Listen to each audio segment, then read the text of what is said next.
As an overview for the yesterday's class, I'm starting from here.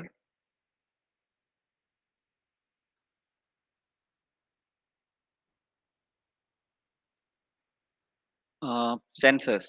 Actually, we yesterday we learned that sensors are the elements that acquires physical parameters and changes into electric signal.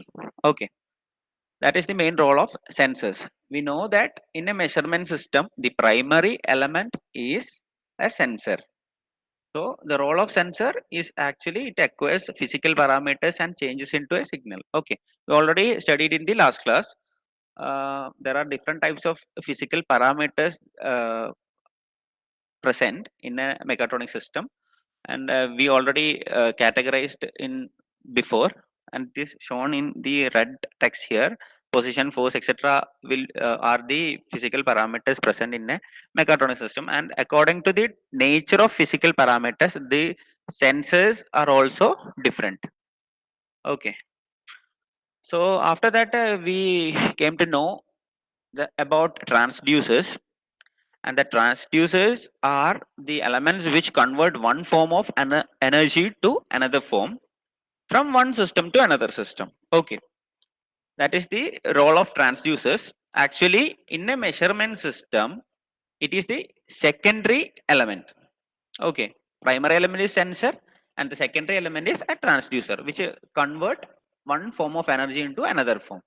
Okay, we already know that when input is a physical quantity, then the output electric signal is called a sensor.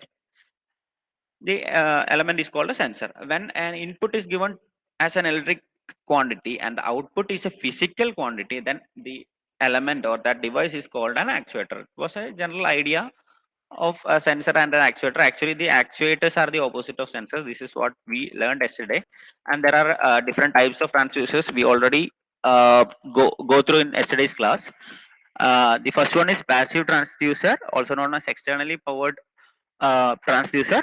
Actually, the power to produce the output signal is taken from the input signal of the transducer. Actually, transducer is not giving any energy or power to the signal.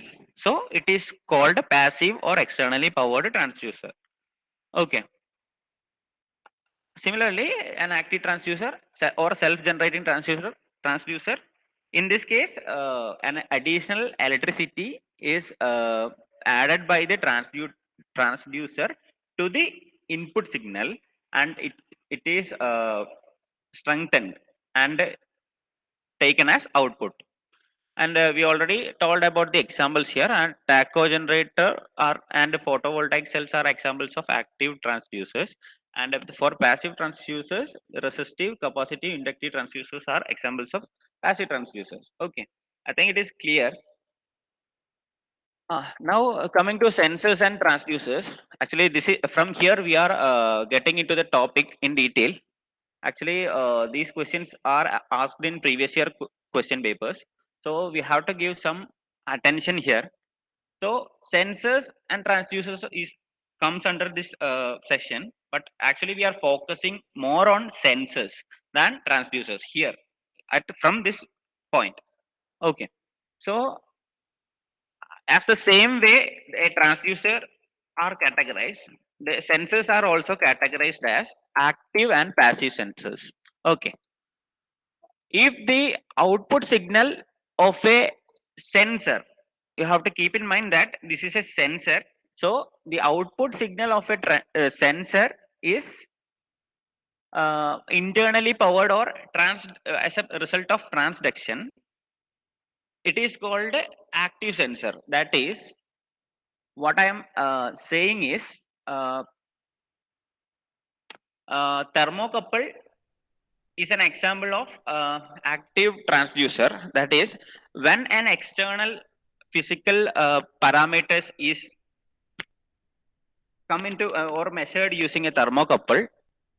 Actually, the due to thermocouple effect, the voltage is produced inside the thermocouple itself. that voltage is given as output signal. So the power is actually produced inside the thermocouple itself, that is inside the sensing element itself. Some power is producing internally, some power is producing as a result of transduction. That phenomena is called a transduction.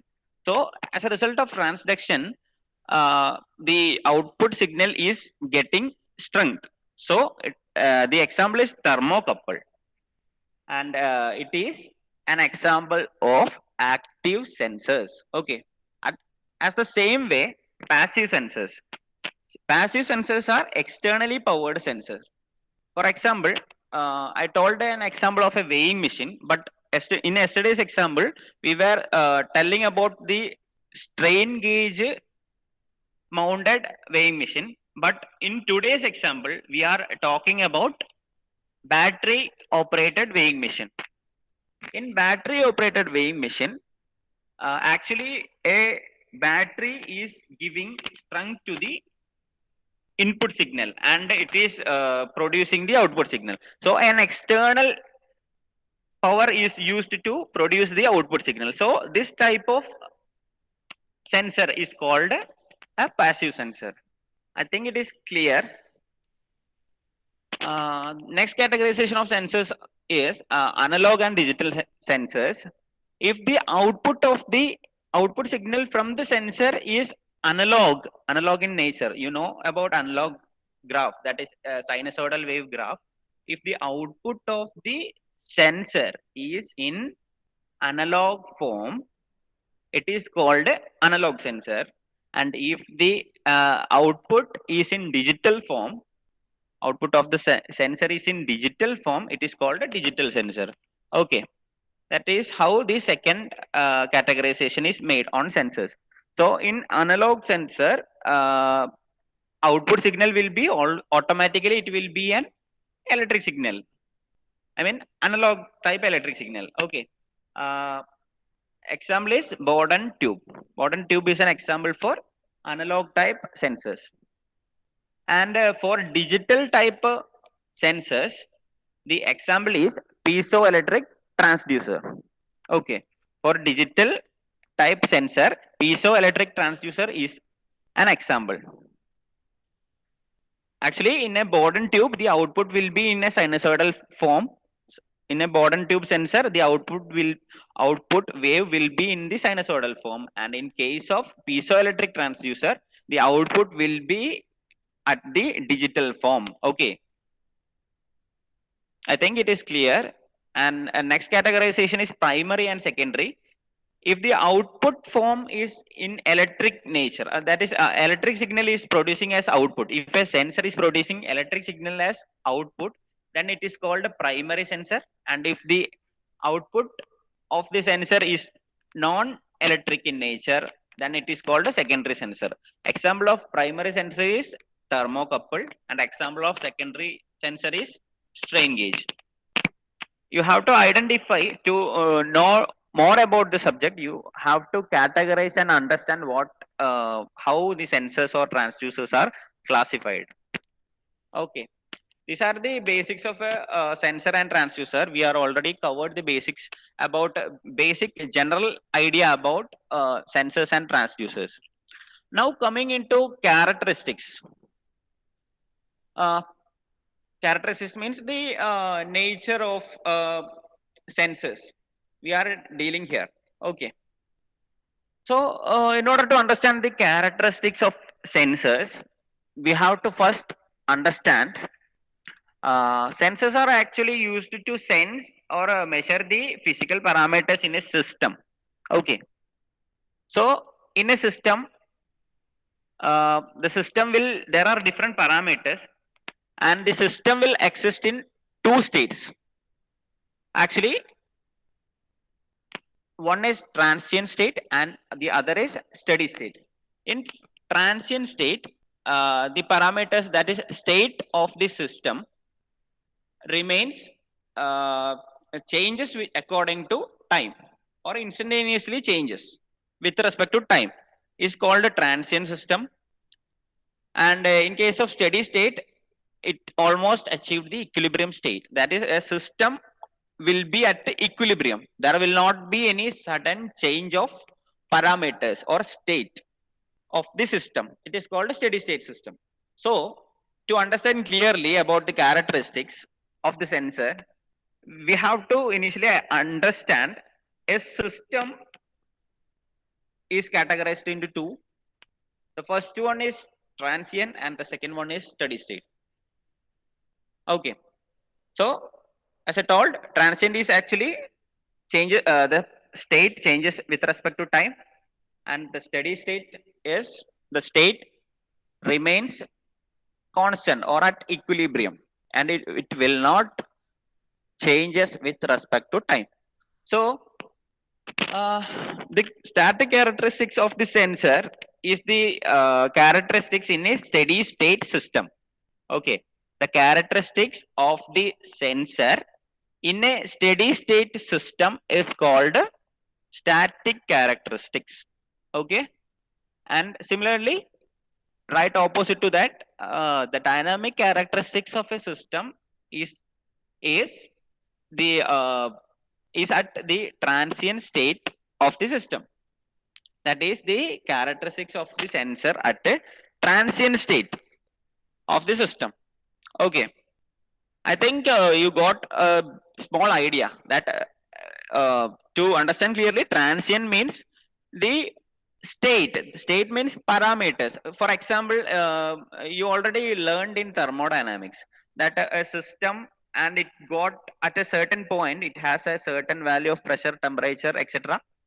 And when it changes from one point to another point, it uh, it went to through a process, and the second point got some other value of temperature, pressure, etc.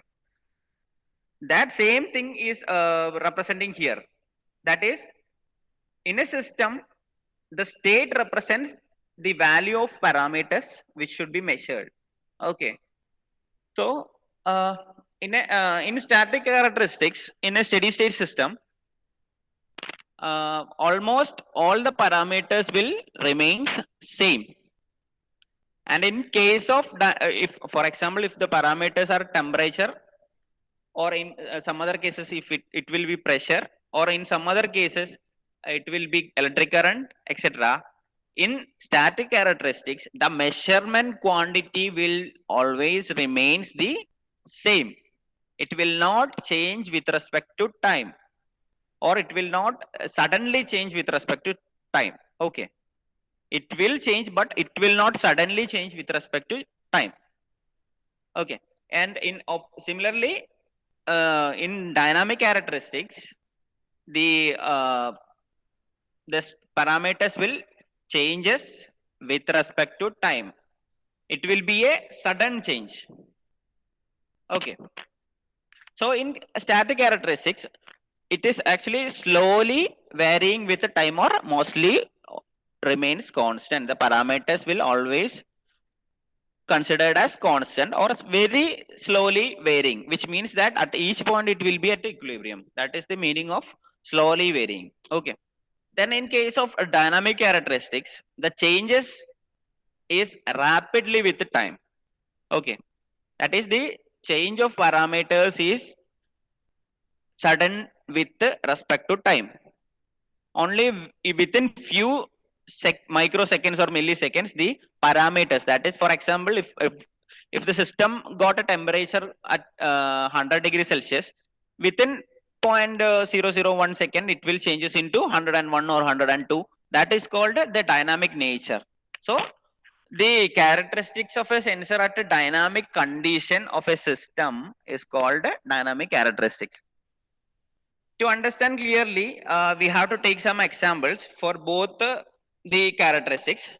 First, in case of static characteristics, the examples are span, sensitivity, accuracy, and linearity.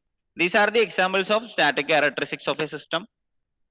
And in case of dynamic characteristics of a system, the examples are response time, time constant, rise time, etc. These two sets of values are means these terms are very important for your exam point of view. So you have to give little attention on this topic, that is the characteristics of the sensor. Both static and dynamic are commonly asked in the examination. Most of the time it will be a sure question. Okay. So getting into a static characteristics, I already told it. It is the measurement of the sensor at a steady state condition of a system. So we already told there are few examples. Span, sensitivity, accuracy, linearity, etc. are the examples of static characteristics, and we are discussing it here. At the beginning of very easy terms, I am introducing very easy terms. First one is range. Range of a sensor, or we can simply take the range of an instrument. For a better understanding, we can simply take it as a range of sensor. Both are same. For a general instrument, we can consider our sensor as an instrument also. So, range of a instrument or a sensor. So, range. We already know that the range of a device is actually the lowest and highest value which can be measured using that instrument. For example, if we bought a thermometer, if we bought a thermometer, you can see that the thermometer reading will start from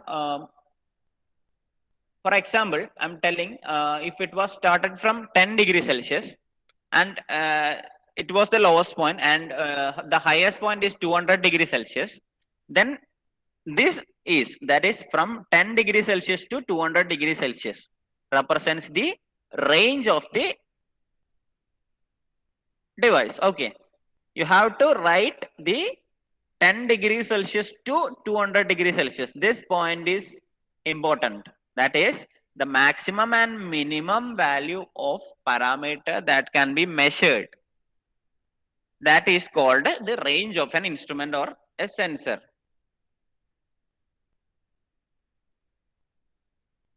Hello? Hello, students? കാണാൻ പറ്റുന്നുണ്ടോ? Okay, fine. Next one is span. So next static characteristics is span. Span of the sensor or an instrument. So in general, span is actually the algebraic difference between the maximum and minimum value of range. We already understand what a range is, that is 10 degrees Celsius to 200 degrees Celsius. It's called the range. So the algebraic difference between the maximum and minimum value of the range is called what? Span. Span of an instrument or a sensor. So in we already selected a thermocouple or a thermometer. It already shows a range of from 10 degrees Celsius to 200 degrees Celsius. Minimum is 10 and maximum is 200. So the difference between 200 minus 10, that is 200 minus 10, is called 190. Okay. So the algebraic difference, that is numerical values difference, is called the of maximum and minimum of a device is called, not a device, of an instrument is called span of an instrument. I hope it is clear. And these two are one of the important point under static characteristics. Okay, one is range, the other is span, and the third one is error. When we talk about error, it is actually the difference between result of measurement and true value quantity being measured. Okay, for example, the example that I taken here is if the displacement, if I used a scale and I measured it, measured a certain wooden stick, and I got a reading that it is 29.8 millimeter. Okay, using a scale, I measured a wooden stick and I got a value as 29.8 millimeter. But actually, the wooden stick was actually 30 millimeter in length. Okay. Okay. So the error is actual value minus what? actual value minus measured value, that is called error. Means measured value minus actual value, it is called error. Okay, okay, measured value minus actual value, it is called error. Okay, next one, next static characteristics is accuracy. Accuracy of an instrument or a sensor. Okay, accuracy of a instrument or a sensor is the closeness of the agreement between actual measurement and true value of the measurement. I'm repeating, the closeness of the agreement between actual measurement and true value of measurement. We already discussed here about error. The same concept we can use here also. The accuracy is actually, if an instrument has an accuracy of plus or minus 2 degrees Celsius, it means that if I use that instrument to measure something and I got a certain value. For example, I took a thermometer to measure a temperature. On that device, it is written that if it is written that the accuracy is plus or minus 2 degrees Celsius, it means that if I measure with that thermometer, that is, if I measure temperature with that thermometer and I got a reading 98 degrees Celsius for a certain thing. Okay, if I got a reading 98 degrees Celsius for a certain thing, it means that there is a chance for a error. That is, the actual value can be in between 98 minus 2 and 98 plus 2. That is, the actual value will lies in between 96 degrees Celsius and 100 degrees Celsius. That is the meaning of accuracy. Okay, the closeness of agreement between actual measurement and the true value of the measurement, that is called the accuracy of a device. I think it is clear. And next is precision. Precision is actually the ability of an instrument to give same measurement at all the time. It is also called repeatability. Actually, what it says is the ability of an instrument to give same measurement at all the time. It means that if I selected that thermometer that I used before, that is example for 98 degrees Celsius, I already told you, right? So in that thermometer, if I took that thermometer and measure another thing with at the same temperature, actually it is at 98 degrees Celsius itself, but I took that thermometer and dip it in some other substance with the same 98 degrees Celsius, but my instrument is showing some other value, that is 98.2 or 97.8. That means my device is less precise. Okay, if it shows 98 degree Celsius itself, so we don't know both cases, we don't know that both the substances are at 98 degrees Celsius. But in case of reading, if at the both condition we are getting the same value as reading, then the device is highly precise. I think the difference between precision and accuracy is understood. Actually, in case of accuracy, you have to know what actual value is. But in case of precision, you don't have to know what the actual value is. You only need to get two reading of that same instrument. Okay. That is the basic definitions for accuracy and precision. So next is sensitivity of an instrument. So sensitivity of a sensor, the smallest change in measured variable to which the instrument respond. That is, if we are measuring a certain substance temperature, then the smallest change in measured value, that is, imagine I have a hot water in a beaker at 50 degrees Celsius, 50 degrees Celsius, imagine, and I dip the temperature in it, means thermometer in it, and it shows a 50 degrees Celsius reading. Okay. it shows a 50 degrees Celsius reading in my thermometer. But to understand sensitivity, the smallest change in measured variable to which instrument responds. That is, I kept that 50 degrees Celsius at room temperature. Automatically, the temperature of the water will come down. But at instant, we will not see any decrease in temperature from 50 degrees Celsius. I think you can get what I'm talking about. So initially you cannot see any decrease in temperature in thermometer, but actually the water is getting cooled.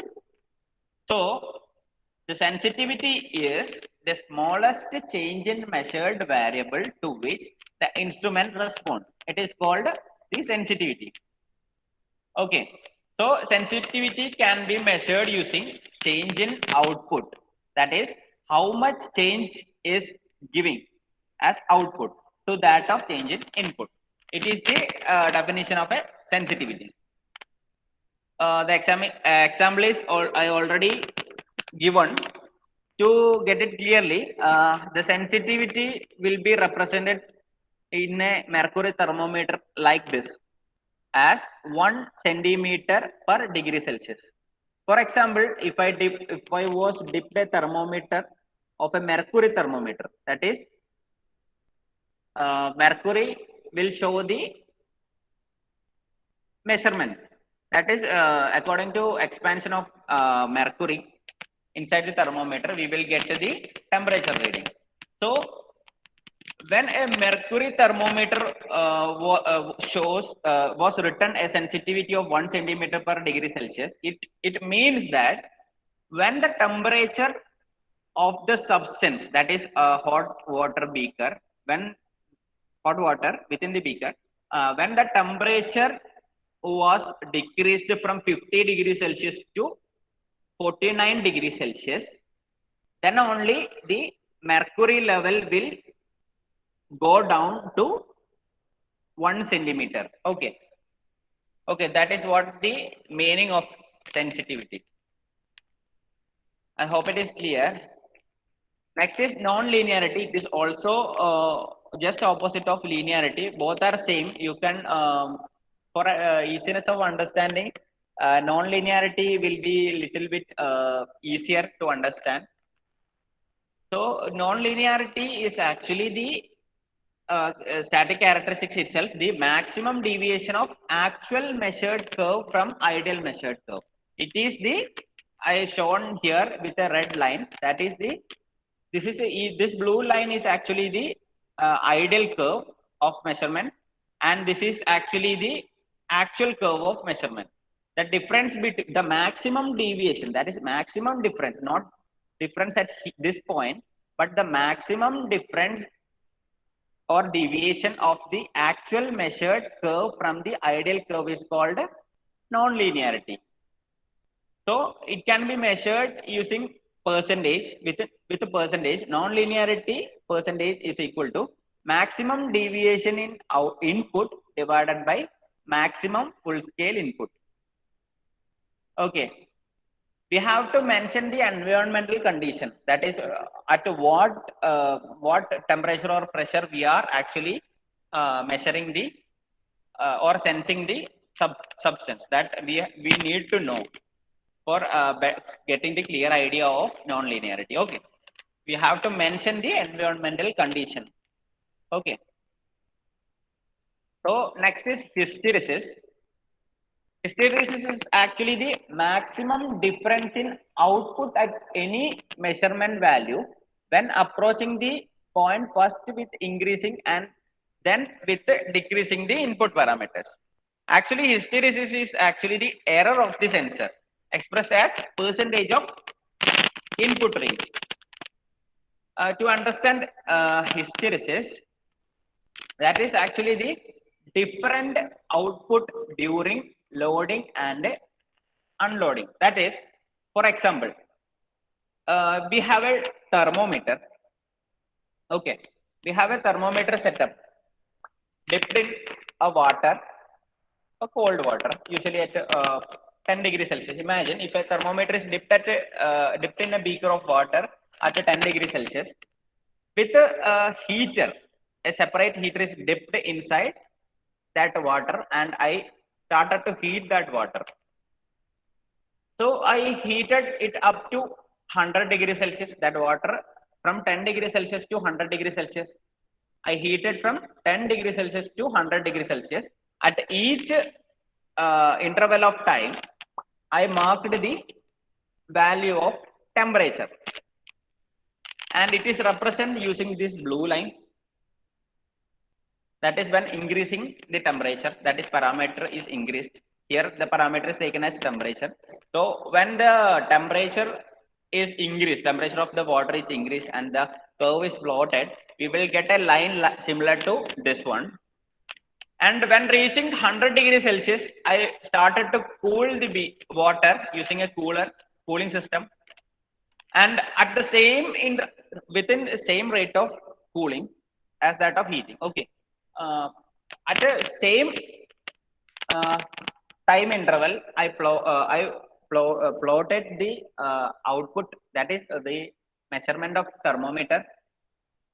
Then it shows this green line.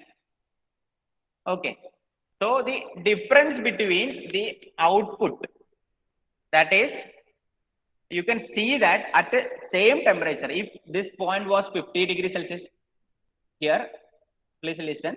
At this point, if actually it was 50 degrees Celsius, but during heating, it shows temperature corresponding to 49. And at this point, actually it shows a temperature corresponding to 51. But real value was 50. Somewhere in between this. So the error of the sensor, that is, it shows different output for a different condition, is called hysteresis of a device. Okay. And some general terms are there. A resolution of an instrument is actually the smallest change in input value that will produce an observable change in output. Next is repeated. That is, resolution means a smallest change in input value. That is, if a temperature of the water is changed, a small change, that will produce an observable change in output value. If the temperature shows 1 degree Celsius, if water is heated or cooled, then if we can observe the change, then that increase in temperature is called is a considerable value. Okay, so the smallest change in the input value, that will produce an observable change in output. We can understand with the help of thermometer example itself. Okay. Simply you need to understand what it is written here only. That is that statement only. We can understand using the example of thermometer. The next one is repeatability. It is already discussed in precision topic. It is the ability to give the same output for a repeated application of input. Next is drift. The change in output occurs over time. That is, if I kept the temperature of that water in the beaker as constant at 50 degrees Celsius, but I kept the thermometer, and after 5 minutes or 1 hour, I can see that the 50 degrees Celsius is actually coming down or going higher. That change, that is actually the temperature of water is not changing, but the thermometer is showing different reading with respect to time. That is called the drift. And next is deadband, and it is actually the range of input value for which there is no output. That is the if I for the same setup, water and the beaker, if I started to heat the water, but it takes almost 5 to 10 seconds to show the thermometer level to rise. That time, that 5 to 10 second time is called the deadband. Okay. The range of input value for which there is no output, that is called the deadband. And the next is dead time. It is the length of time from the application of an input until the output begin to respond. That is the length of time from the application of an input until the output begin to respond. response. That is actually deadband and dead time is interconnected. One is time and the other is range. Okay, just the range of temperature in deadband, and in dead time it is actually the time. Okay.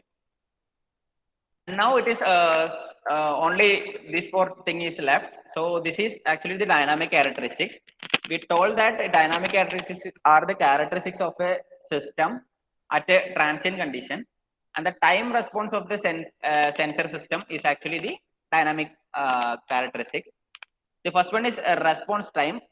That is when you have to just read this thing and understand what it is. That is simple, and you can understand it from the statement itself. Response time is actually when sudden input is given to a sensor, the delay time for which it gives an output corresponding to 90%, 98% of actual input. That is when a sudden input is given to a sensor. That is when a thermometer is kept in a water beaker, and suddenly I gave a lot of heat into that water, and that is actually the sudden input. The delay time for which it gives an output, that is if it took 3 to 4 seconds to show or increase the rise in temperature, then that time is called the response time. Okay. The next is time constant, the measure of inertia of the sensor, and it shows how fast the sensor will react to change in its input. That is, it shows how fast the sensor will react to changes in its input. If I change the input from a certain temperature to another temperature, then that how fast the device will sense is called a time constant. It is to measure time constant is a little difficult, so we are taking it as 63.2 percentage of the previous one. That is, we can already measure the response time using a time watch. Then taking the value of 63.2 percentage of the response time, we will get a time constant value. Okay. The next is rise time, the time taken for the sensor output to rise to some specified percentage of steady state output. That is the time taken for sensor output to rise to some specified percentage of steady state output is called the rise time. The time taken as time taken to rise from 10% to 95% of steady state value. Actually, it is taken as the time taken for the device to show from 10% to 95% of steady state value. Then the setting time is the time taken for output of the sensor to settle to within some percentage of steady state value. Okay, that is settling time is the time taken for the output of the sensor, that is reading, to settle to within some percentage of steady state value, that is already preset value. So that is called a settling time. So I hope it is clear, and the time is up. So I'm stopping here.